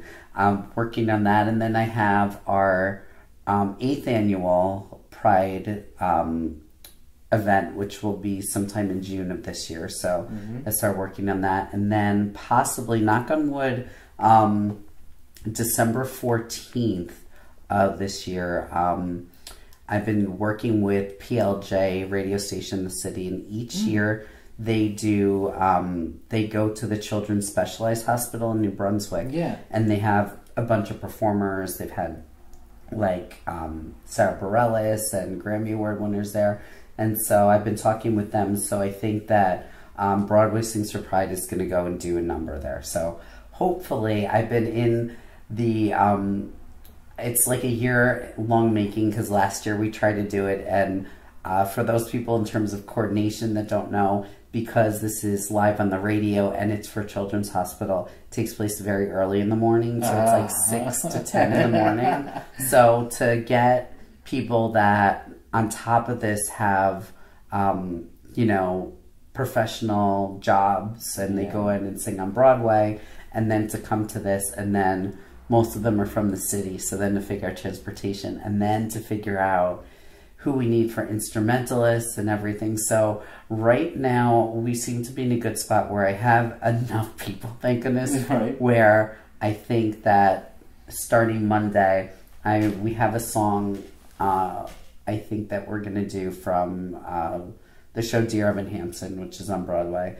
And I think we are going to start planning rehearsals and looking at, you know, what musically the number would look like, and how to cut the number down, and what can we do to add excitement to it. So I think that's kind of like the next thing. And then right after that, knock on wood, we are probably going to be doing some part of Brooklyn Nets Pride in January. Oh, wow. And then after that, I'll have a good span to focus on the June show, and then there we go. And then hopefully someplace during that, you know, I'll be, you know, with a new job someplace. And then I'm also taking a few grad classes as well. So do you have more free time now? It's funny. I thought I would, and I probably should, but I really don't. Like everything, I think I'm like, my mom's the same way, that you have to be doing something. Yes. And so, like, and I don't know why it's weird, because when I sit, I'm just like, I need to do something. So, like, I'll start again too. I have a lot of stuff to edit from the last show, or I'll start looking at like stuff for next year's show. I've already reached out to celebs. So, you know, it really is. I feel like, I thought I'd have more time, but I definitely feel like, but it is interesting, because now when I do look back, without having the teaching component right now, I do realize, I'm like, I don't know how I did that. Like, that's crazy. Yeah, right, exactly. Like, that was what I'm kind of getting at. But then it's very strange, because like, I feel like I could go in tomorrow to a position and know exactly how to handle myself, where I have enough time for teaching and enough time to kind of go back and do what I'm doing for the non-for-profit. So is it important to you, I mean, do you ever make time just to sit there and veg and do nothing? Or is absolutely. I have to, I think. Yeah. You have to. I just feel that there's certain times where I guess instinctively I know I want to get certain things done. And like, for example, since I'm doing all the editing for the June show, it takes forever. So I'm not even like near done. So I feel like I want to get that done before, you know, this June show starts and we do more things. Right. So it does pile up a little with the editing, but the nice thing is it's like, if a lot of the performers, if they don't ask for it immediately, they're very gracious on knowing I'll get to them and put it up, and, you know, we want that out there, and, you know, we have, you know, we try our best to get it out there, but again, too, I'm like, I know priorities, and, you know, that's kind of in the middle, but again, too, certain things that are coming up are... You said earlier that you tend to take, you know, you want to sort of do it all. Yes. And learning to delegate. Yes. Where does that come from? Because I've been accused of that as well, you know. I think it is just because I know I've had this vision for a while and I know exactly what I need. Yeah. And there's also been times where I've relied on people, and not in a bad way to their credit, but just it wasn't how it needed to be done, and things kind of didn't go according to plan based on that. Right. And so it's kind of like I learned that I'm like, okay, I can't do A, B, and C. Like, I can't it's not just do easier this. for you to do it Yeah, yourself. it's easier. Yeah. And then, Yeah. you know, I do, for the first time like this year, I've gotten like an assistant, and I'm using that like in quotes. Like, will come in, it'll either be someone I do know that is like an unpaid thing, or someone that I will pay that will, like, when it gets closer, like, I'll say, hey, can you contact Neil Patrick Harris's people and just see if they're like interested in doing this again, or, you know, can you make sure that you know, like, easy things that like I know are like very foolproof, that I know. Sure. But again, too, it's still like I feel like I need to be a part of that. Like, I feel like the less you're a part of things like that, for me, the less I get excited about it, the less I know what's happening. Yeah. And even like for me, I'll try to go to as many music rehearsals, because that's too when it starts paying off, when you start hearing, you know, these performers just singing with just the piano, just going through things. And I'm like, you're, oh my you're God. in a way, you're nurturing it. Yes. And that's what you're, Yes. with your energy, by being there and Yes. being present and interacting, you're helping keeping that vibe going. Absolutely. And it was your baby to begin with. Absolutely. And I think, too, I get very excited because it's different when you talk to someone on the phone and an email, and you don't really know them. So to kind of show up to sing for you, I want to be present, because you get to feed off of their energy. And B, that's also the first time, again, where, as you said, like, you kind of go through this where you're excited about it, but it's like the peak when you really get to see these performers, because a lot of times, like, I may have heard them, or they have showed me their stuff, but not this particular song or this arrangement. So that it starts to be also when, because that's usually way down the line in May, when things start to become a little more of a reality about, like, this is happening. And that's usually when, to being, you know, doing things with marketing, usually those are when they do the first rehearsals. I'll just bring my phone and we'll record and we'll put it online, and people can start getting excited to see a little bit about what they'll see that night, and generate a little bit more excitement. So, you know, it's, again, too, it's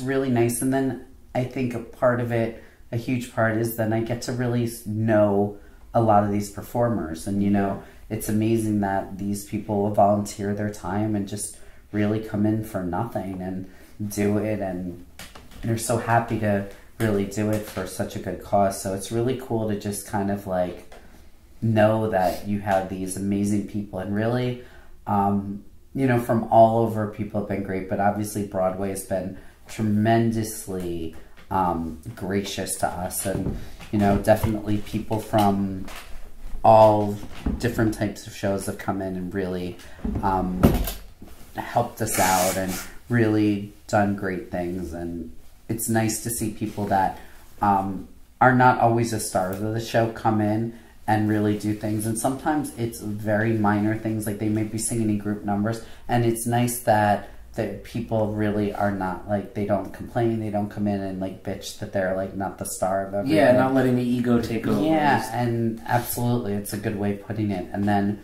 you know, we have people that will contact me, and like, I've had people like contact me for the summer, and they're like, so this is what I'm doing next year. They're like, I have this medley set up, we just gotta find people, like, let's do it. So, you know, it's cool to like have that, like, and I think that's the hardest thing, because we're all the way in June, to kind of keep that momentum going. So we try to do throughout the year some of these smaller, like, things, so that way, you know, A, we're kind of still out there and doing things, and B, you know, it keeps the excitement going for all of us, especially when it's winter and I just don't want to do anything. Yeah, right, exactly. Now, do you perform? What other talents? No, I don't, thank goodness. Okay. No, you know what? I think especially the night of, there's so much going on that, well, I do get up and like say some stuff and whatever, and kind of, again, so I usually open the show and do something But no song or dance. No like song or dance. Yeah. Nope.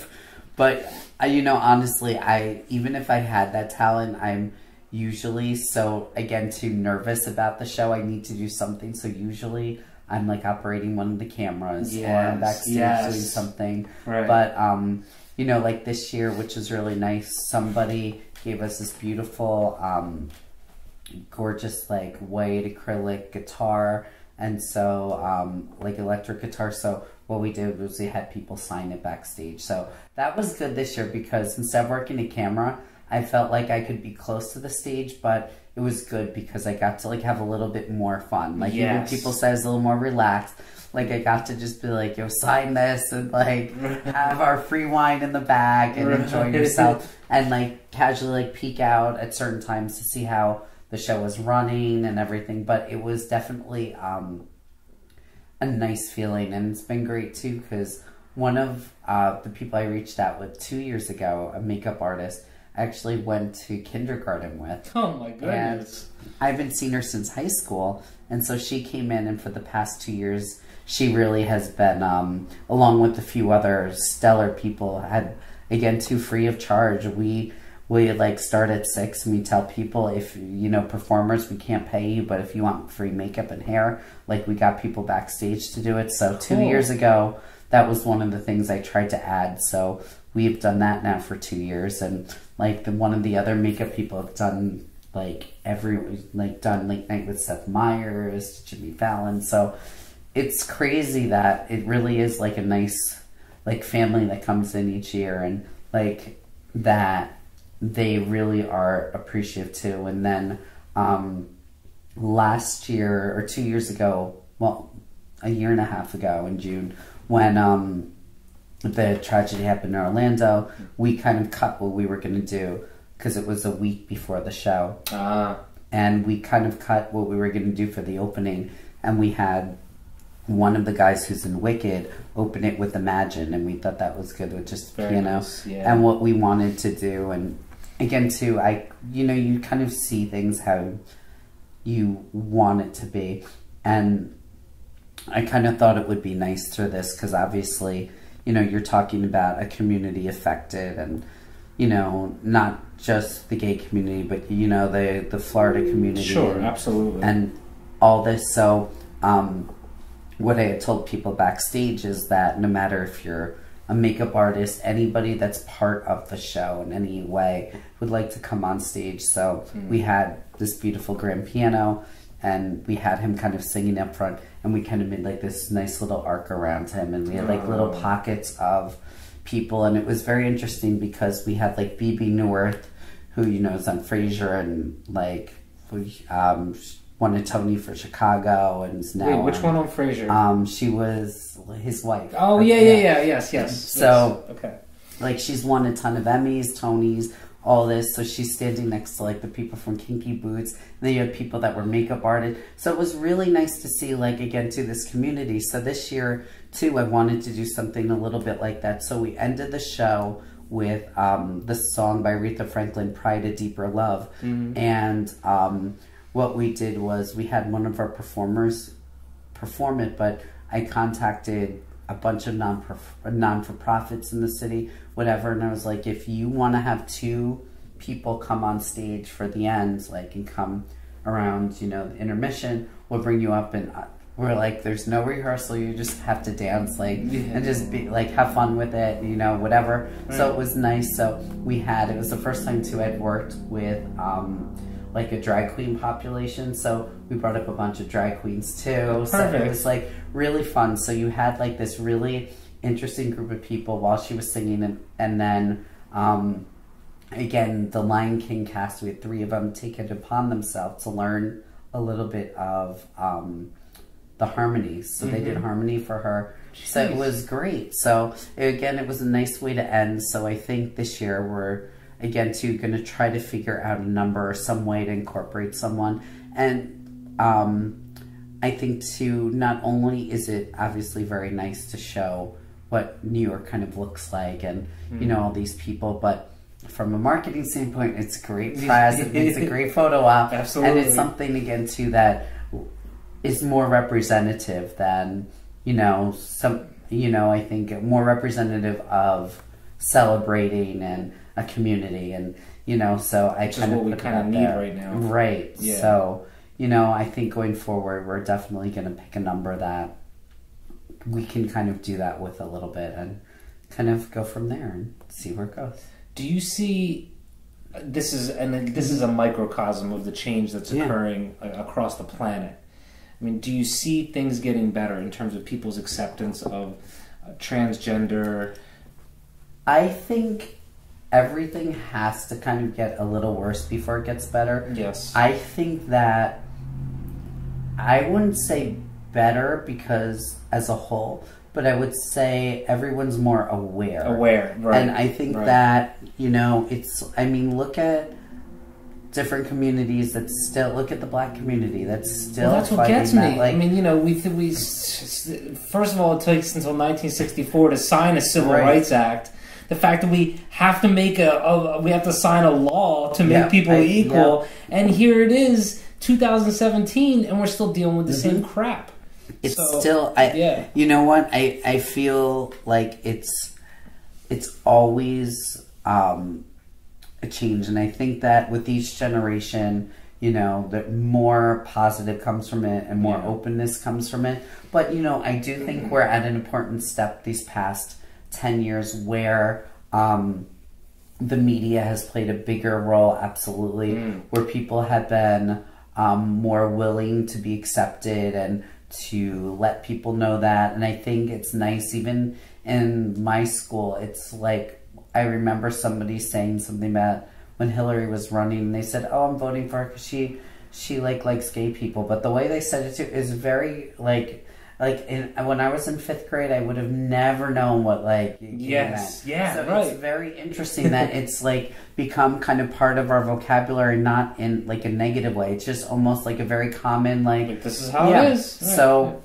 it's very interesting to see younger generations, and I think that with anything that becomes more aware, there's always going to be very positive things that happen, and then you're going to have things that obviously are tremendously sad and things that we need to change. And resistance to change. Yeah, the resistance. And I think that, with anything, it's baby steps. And I feel that we're in a place that at least now there are more non-stereotypical people out there and more positive stories coming out, and I think that over time we'll see, and hopefully again too, people that are in other generations that are kind of coming up will have this mentality and kind of move this forward a little bit more. I don't want to go too, because we spent so much time on education, but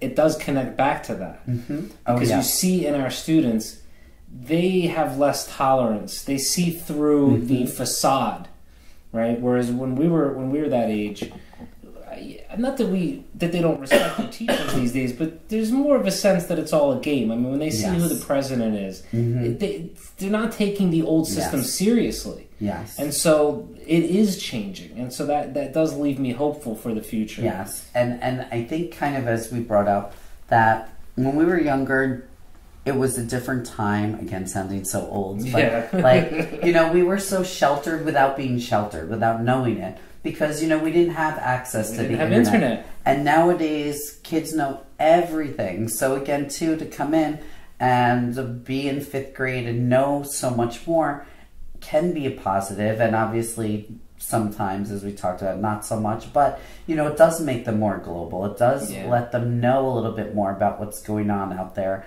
And see, and it is interesting because you do see how much family impacts children when you even talk about politics and who kids, when we talked about who students, we had a mock election, and we were talking about things, and it was very interesting to see who people were voting for based on what their parents said. Yep, absolutely. And It didn't matter the facts of what we were talking about. It didn't matter anything that we were reading. It really was all about what their parents said. And their parents go with whoever they picked as their go-to. Sean Hannity said. Yeah, absolutely. And it's like, it's very interesting to see that cycle. And it is interesting to see, even at a young age when we're doing this, kids break away from that, or looking at facts more than just saying, I'm going to vote for, like, what I heard mom and dad say. But, you know, in the end, you know, it really is when you've been told this for, you know, whatever you've been told, you know, obviously it's a very hard thing to do that and to... This is why things like racism and anti-gay and all of that, all of those different forms of hatred and prejudice take so long to weed out. Because they're taught at such a young age. Yeah, absolutely. It's incredible. Oh, yeah. Battery low, and we're almost at 2 hours anyway. Which, unless you're Joe Rogan and do 3-hour podcasts every day, like, it's hard to get people to listen after 2 hours, even though I have done a couple podcasts that 3 hours long, 4 hours long. But you can't feel that the time has passed. Yeah, you well, know? That's what it is, exactly. Yeah, but I really appreciate being on. Of course, no, it was Thanks a pleasure. for driving out here. Yeah, in your what is obviously a busy schedule and coming down off of a cold. So I really appreciate it. Yeah, no, it was great. This it's is always cool. I'd love to do this again. This is awesome. Yeah, I would like to do that too. And we'll put all the links to your stuff up on the website. Awesome, so sounds that people great. Can check it out. All right, Neal. Thanks a lot. Thank you. You know, it's very powerful having a positive family, the power of the prayer, and God, plus a positive attitude. All those things mean so much to get you through life. We covered all the important stuff. That's right. So now let's cover the unimportant stuff. It's a microcosm of all of the pain of the United States. Ooh. You see, getting his moves. We left off on a specific thought thread. You don't remember where we ended it up. I'm not sure I remember what I did yesterday. No, I'm just kidding. When you're in the moment, there's only this moment. I guess tune in next time when I have some interesting shit to talk about. Other than that, I love you. I love the world. Peace out.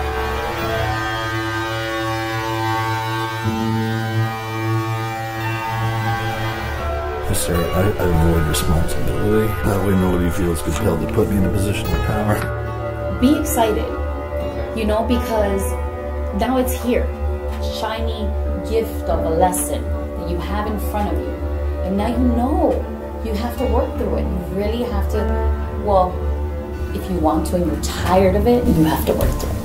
Why not? And give yourself, I would call it a dose of real reality. I mean, like, where nothing makes sense but everything works. Let's be real. None of this is real. I feel like I'm telling a story. What's your advice for people in life? My advice is to stay strong, be helpful, be smart, be brave, be powerful, be kind, and be loving to everyone, even your pets. People are like, oh, wouldn't you get lonely when all your loved one dies? Like, no, you get new loved ones. You know, we really don't know what's in store for us. We really don't know. Well, would you want to know? Well, no. No. Let's say something bad happened to you. Move on. It already happened. Just move on to the better things in life.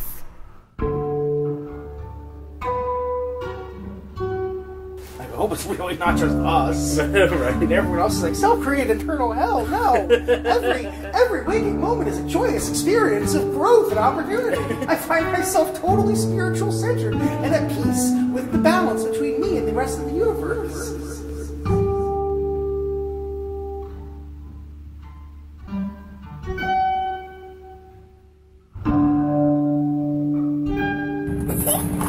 What a heck of time!